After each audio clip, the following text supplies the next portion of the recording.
Some of us feel like we don't want to wake up because we have to wake up to the day and just relive the experience of whatever it is that we're going through the day before. And some of us don't want to go to sleep because of the same reason I realized. Sometimes I just want to keep working and staying busy. It's just like because I wake up the next day and it's like, it's what we're doing. You guys should check out Dana's, that's me.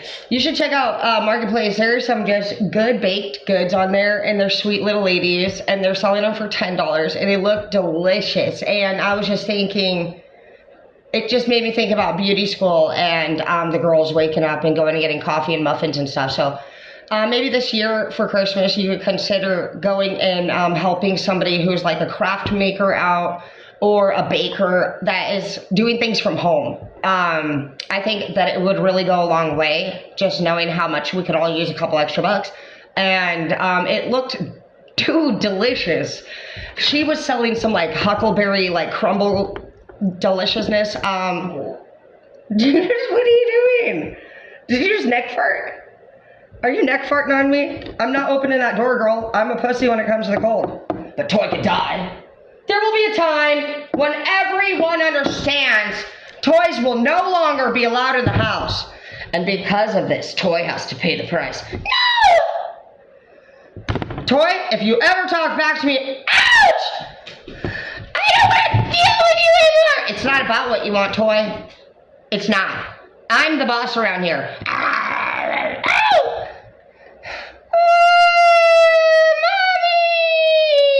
Your mom can't save you. Ow!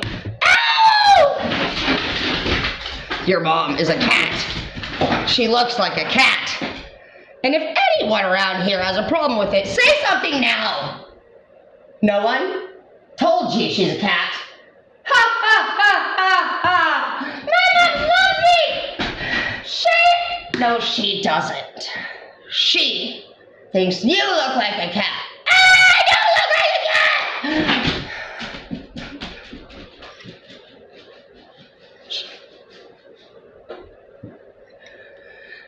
That's what I thought, Toy. Not gonna lie, that's like the highlight of my life.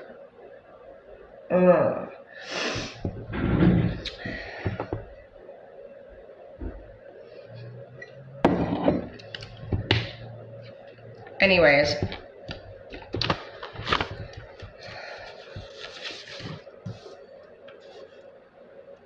So your angels are saying, honestly, they're not available at this time, unfortunately, to help. There's a saying I made up, and it says, angels can't always go where we go. And that's because we chose to stay somewhere. So for those of us who, and I don't really know that I really feel like I chose to stay in this place that I'm in right now. I actually feel fucking pissed myself, so.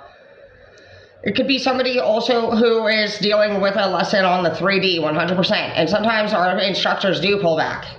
And we have to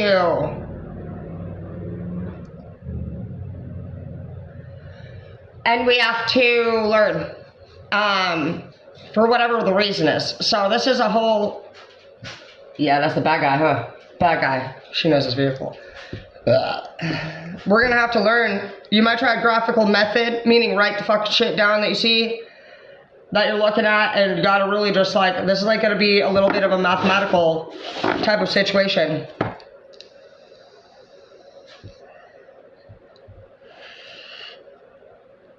Yeah, making some plans, but using a planner, but rafting and moldings.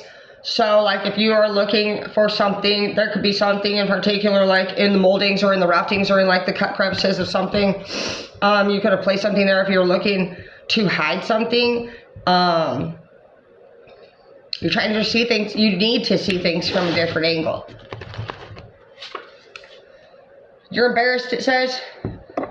Some of your people are like, oh, they lost their marbles. And you didn't say marbles in the reverse, so your marbles are fine. It's that you're not being honest, it says. You're not being authentic. And so, even if, and it says purity in the reverse, so I'm just assuming that you haven't came clean or are not clean about something, okay? And then that's something that you're going to have to not continue to keep being afraid of or embarrassed of, because you, like, at the end of the day, we're just like, are we going to quit or no? Are we going to get better or no? So then what is the real problem here? It's that we want to live both worlds. We want the thing or the person in our life that's saying we have to change the thing that we're obviously not having an easy way changing. We can also, there's 3 reasons why people don't change. It's either a skill, a will, or a hill. So the hill means a barrier or an obstacle in which they need to go back, like, let's say you want your license. And in my sister's case, she has a DUI from years ago that she, I don't know, for some reason has not taken care of, even though many people have always offered to take her to the places to do it. That's what makes you become a victim narcissist. A victim narcissist continues to complain about the problem, but doesn't fix it. So you'll find that every conversation that you have with this particular adult is repetitive. And there's typically either their mate, a past mate, or a current other adult, feminine. There's always, like, usually one gender, I've noticed. They target somebody that could be, like, they're always saving the day. They either say that supposedly this is all the reason. They'll always be complaining. You're going to always find that when you speak to this type of person, how they talk to you in your relationship basically is how they go and tell people it's shitty for them. Like, I try so hard. Like, all I ever do is this and that. And they come home and they don't even help me clean, you know, and things like that. And you could be a very hard worker. You could be all these things. And so once again, you know, this person wants you to do something. And you need to understand also that something that you'll learn is,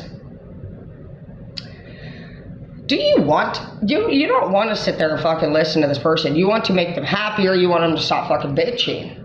You're well aware if it's good or bad for you. You're well aware of your own graphical method of looking at the fucking patterns that you've had. And a lot of the problem is, like, this person wants things to be as comfortable as it is for their uncomfortable self. They have an uncomfortable little fucking section of shit.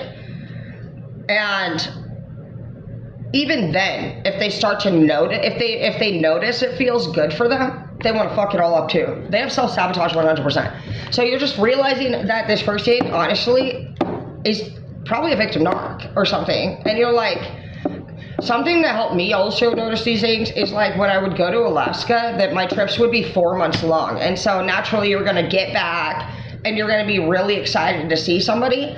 And then you'll notice, holy shit, dude, this was a very heavy interaction. And conclusions are within reach in the reverse. You're like, they're still talking about the same shit. So you could reunite it with old friends, old lovers, old family over your time apart. You were around people that were proactive. They had a positive outlook on life, and they were not victim narcs. They obviously were being held accountable wherever you went.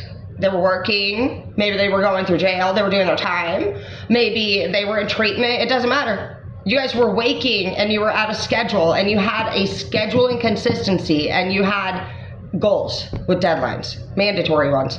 That's what getting in trouble taught me, was that when they wanted us to get better, they gave us a fucking consistent schedule, and they expected it to stay that way for the reason of, we need to know what's going on, both of us. And that's what a good leader does. That's what they teach us. So all those times that you were arrested, all those times you had to go to group, I hope that you came out feeling this way, because no one before us was doing that. And we were carrying a lot of burdens that did not belong to us. I mean, our whole life, we didn't get fucking any skills. We learned more in jail and in treatment than we've probably learned our whole life. And let's be honest here. So thank you to my officials who have held me accountable. Truly. I wouldn't have it any other